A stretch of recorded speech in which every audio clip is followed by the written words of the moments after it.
Welcome to Dabsy Stories. Drop a like on the video and subscribe so we can continue making videos like this one. The afternoon sun slanted through our living room window as I wheeled my son Michael to his favorite armchair. He was 10 years old but frail, his body ravaged by late-stage cancer. His breathing came in shallow gasps, his eyes so bright once now lay heavy with pain and fear. "Mom," he whispered, voice barely there. "Will they come today?" I pressed his hand. "Yes, sweetheart. The nurse will be here before dinner." I managed a brave smile. We had arranged for hospice care, equipment, a trained nurse, pain management, everything to ease his last days at home. At that moment, a sharp knock rattled the front door. I opened it to find Karen Peterson standing on our porch. Her clipboard was raised, her brows drawn tight. Beyond her, I saw my hospice nurse's van idling at the curb, its driver consulting a tablet. "Mrs. Daniels," Karen said, voice cool. "I'm here to enforce HOA Rule 14.2. You have not obtained a permit for a commercial vehicle parking on your property. The hospice van must leave immediately." I stared at her clipboard. "Karen, this is an emergency. My son is dying. He needs this nurse. She provides life-saving care." Karen's lips thinned. "HOA rules make no exception for medical services. Without a permit, this is a violation. You must call the hospice agency to find another location." I felt my chest tighten. "You want me to take him to a hospital every day? He can't move. He's too weak." Karen blinked, eyes cold. "That is your problem. I cannot allow a commercial vehicle here without permit fees. It's $500 per day, or remove the van." Tears welled in my eyes. Michael whimpered. The nurse, a kind woman in scrubs, stepped forward.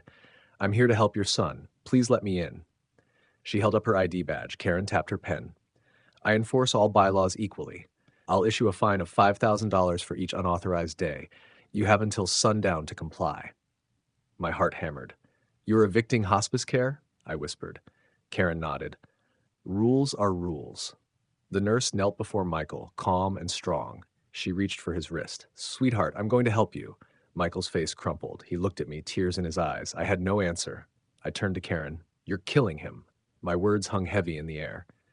Karen held her ground. "I'm protecting property values." I swallowed hard. I had one option, call hospice headquarters to find another home for my dying child. I crouched beside Michael, brushing hair from his forehead.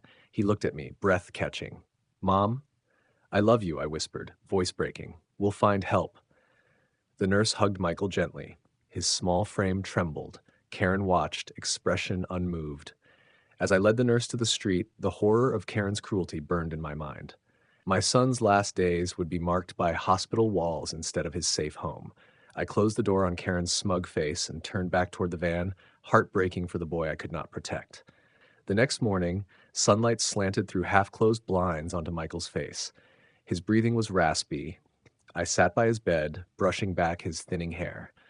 Today was the first full day without the hospice nurse. I felt hollow. My phone buzzed with a text from the nurse. "We found a facility 5 miles away, but we need your approval." I stared at the screen. A facility. Hospital lights. Sterile halls. My son couldn't make it. His eyes flickered open. "Mom?" he rasped. I swallowed, voice tight. "They can come here later." I called the hospice agency back. "I have to fight this," I said, voice quivering. "We need home care." An hour later, the nurse arrived disguised as a friend. No van, just a small duffel. She slid inside quietly, unpacking medication and a folding stool. Michael smiled weakly as she adjusted his IV. Relief and grief collided in my chest. "We'll do what we can," she whispered. By midday, Karen's foreman arrived with a clipboard and permit forms. "You need to submit these or face fines," he said. I ignored him, focusing on Michael's comfort. Afternoon dragged into evening. I prepared a simple broth for Michael, but he didn't want to eat. He lay back, staring at the ceiling's water stain. "Mom," he whispered, "will they ever let me stay here?" Tears welled in my eyes. "I'm trying, sweetheart." I thought of Karen's face, so determined to crush us, even now. My heart hardened with resolve. Tomorrow, I would bring the fight to her, to the board, to every heartless bylaw keeper who thought paperwork trumped humanity. Michael deserved his last days at home. Dawn brought a pale glow through the curtains. I carried Michael's bowl of oatmeal to his bed. He picked at it, eyes tired but determined. "Thank you, Mom," he whispered. His voice was weak, but it was still his. I pressed a kiss to his forehead and fought back tears. After breakfast, I drove to the HOA office with a stack of hospital orders, a physician's letter, and the state hospice regulations clearly permitting in-home care. The receptionist glanced up as I entered. "I need to see the board president," I said.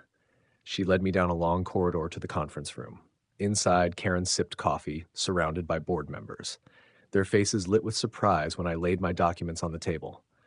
"This isn't about permits," I said, voice steady. "This is about your right to withhold life-saving care from a dying child. State law requires you to allow licensed hospice services in private homes. Your bylaws cannot override that." Karen's lips curled. "You'll have to seek a court injunction," she said. "HOA rules remain in effect." I placed a copy of the state statute before her. "I already did," I said quietly. "A judge granted a temporary restraining order preventing you from interfering with hospice vehicles or personnel." I slid the court papers across the table. "This order is effective immediately. Any violation is contempt of court." The room went silent. Karen's face lost its color as she read. Board members exchanged uneasy glances. One cleared his throat. "Mrs. Daniels, we had no idea." I cut him off gently. "You have a chance now to do the right thing. Let Michael receive care here, in the only home he's known." Karen glanced at the papers, then looked at me. Something in her posture shifted, a flash of shame, perhaps, but her voice hardened again. I want more time to review." She tapped the court order with her pen. My heart lurched. "Time? Your son has no time to waste." I picked up the papers. "The judge gave you 24 hours. After that, you will face sanctions." I left the room with those words hanging in the air. On the drive home, I called the hospice agency to confirm care would resume tomorrow. Michael's relief echoed in his soft, "Thank you, Mom." That afternoon, the hospice nurse returned in her marked van. She carried a portable bed lift and a supply of morphine.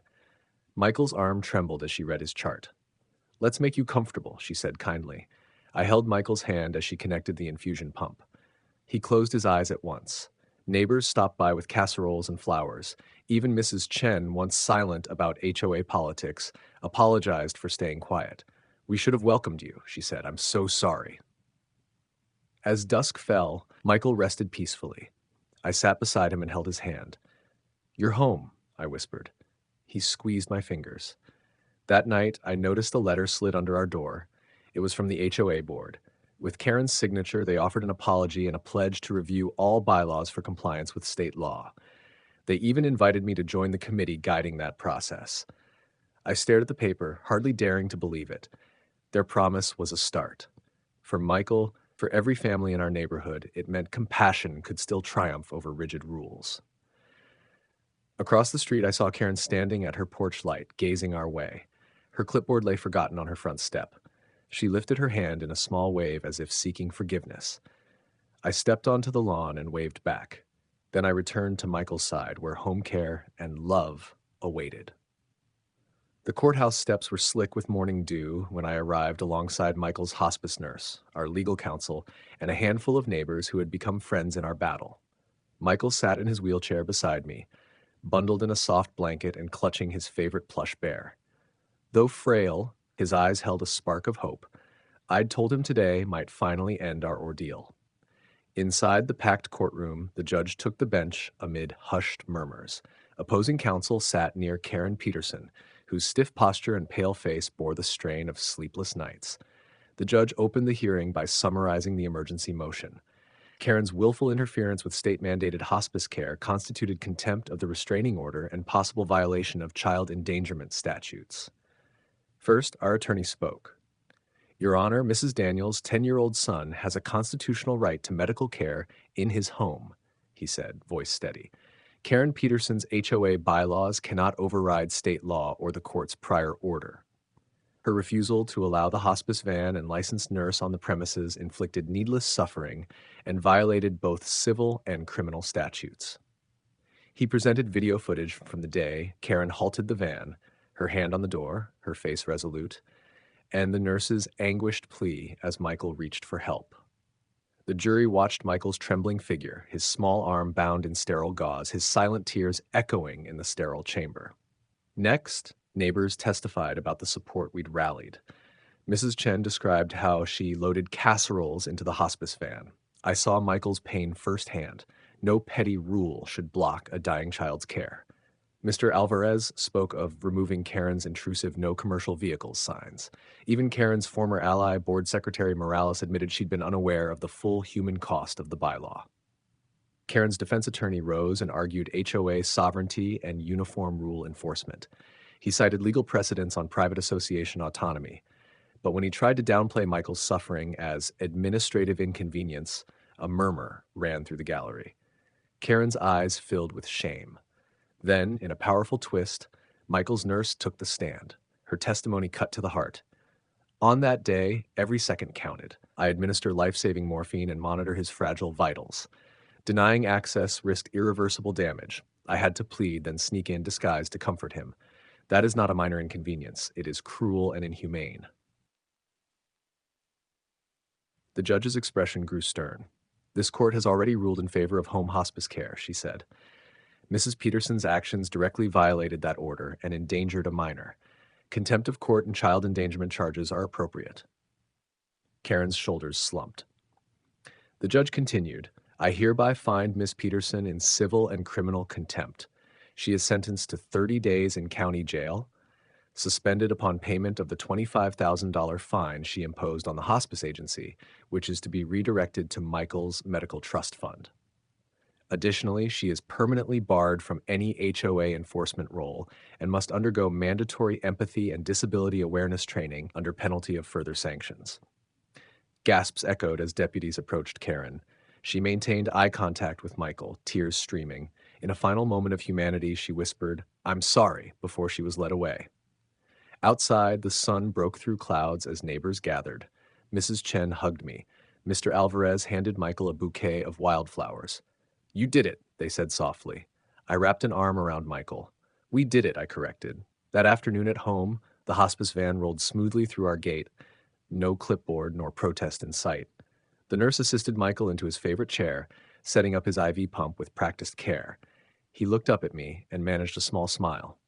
I'm home, he whispered. I leaned over and kissed his forehead. Always, I said. Later, I sat at my desk and drafted a letter to the HOA board, urging them to rewrite bylaws to explicitly protect medical and disability-related services. I attached the judge's ruling and Karen's sentencing order. This time, I knew they would listen. That evening, family and neighbors gathered in our living room. Soft light from lamps filled the space as Michael rested against the pillows. A gentle hush fell when Karen's fate was discussed, her rulebook tyranny replaced by genuine remorse and legal accountability. Before bedtime, I wheeled Michael to the window and opened the curtains. The sky was painted in pinks and golds. He reached out a frail hand. Thank you, he said simply. I squeezed his hand. No more roadblocks, sweetheart. Only peace now. As the night settled, I closed the window and turned out the lights. Michael's breathing slowed into a gentle rhythm. In his home, surrounded by love, he would spend his final days in comfort, not in the grip of an entitled enforcer, but embraced by a community that had learned compassion at last. The end.